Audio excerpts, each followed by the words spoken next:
All right, and welcome back. I hope you enjoyed and did some own exploration on like different decentralized exchanges.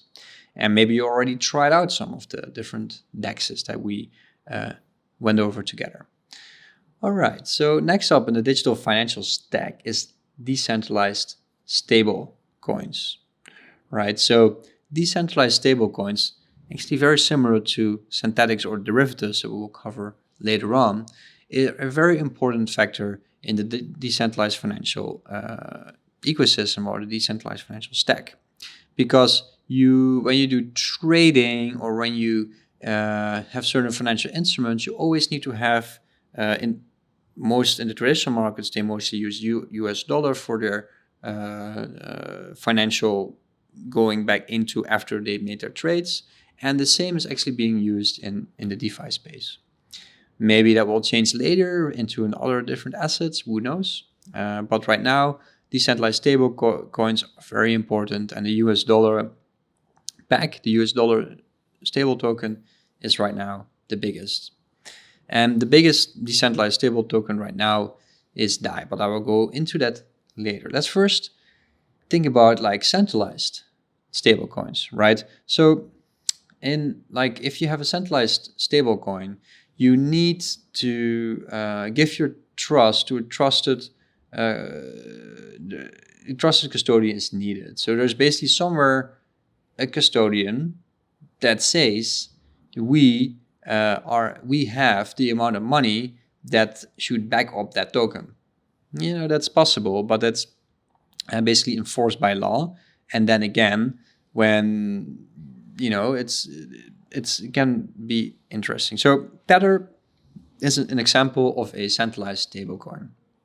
I'm not saying Tether is bad or the other decentralized versions are better, but when we would have the goal from DeFi, decentralized finance, to create an open, transparent, and zero trust environment for financial instruments, a centralized stablecoin doesn't really fit into that, right? So what happened to Tether? Tether is basically used a lot on different crypto markets, and also they say one Tether is always $1. And they say that for all the Tether that's now in circulation, they have the amount of dollar somewhere in the bank account. And obviously, that is kind of hard to believe. And the lawyer admits that USD Tether only has a 74% backed by cash equivalent. So that is, in my opinion, not really what we want to strive to as a decentralized financial ecosystem. We really want to have zero trust environments and zero trust building blocks, because if it's 74% collateralized, so if it doesn't, it's not backed 100% by fiat or any other commodities, then how can we trust that it doesn't fall over or doesn't fail? The risk factor to using centralized stable coins in decentralized financial systems, in my opinion, is just too big.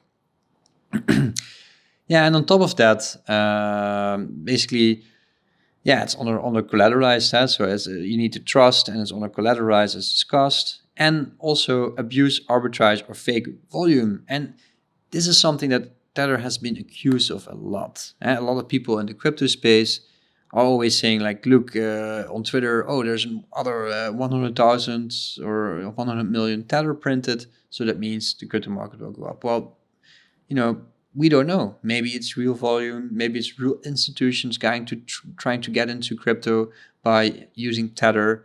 It's very hard to tell at this point because it's just not an open and transparent financial instrument. That's why personally, when we're building DeFi protocols, when we're building decentralized financial systems, we want to work with decentralized stable tokens. It minimizes custodial risk. It's basically over collateralized. As you saw before in my example with Compound, you always have a portion of collateral that is basically more than that you borrow. So you always need to put in, you collateralize a piece of money and then you can take an amount out. So it's over collateralized. And there are transparent records of all the different transactions that are going on. You can see, like, okay, this much DAI or this much, like in the terms of MakerDAO, these are the amounts of CDPs that are opened. This is the amount of collateral there is. This is the amount of like outstanding there is. And you can make your calculations yourself. If that's too dangerous, you can always pick another stable token, or you can pick another stable asset. You just need to be a little bit more aware by yourself. So stable coins are an important building block in any financial system, as it ensures stability of the value in the market. And eventually, we all want the market to go up, but that's not possible. So the market will go up and down, it will float, but it needs to have the stable backend to not have too much volatility. And we can see here in this illustration, we can see here the DAI graph from all time. So we can see from December 26, 2007 until February 6, 2019.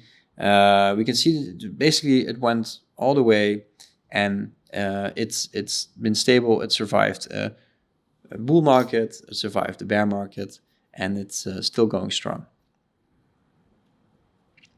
All right, so I want to invite you to the forum, and I hope to discuss then more about different stable coins with you.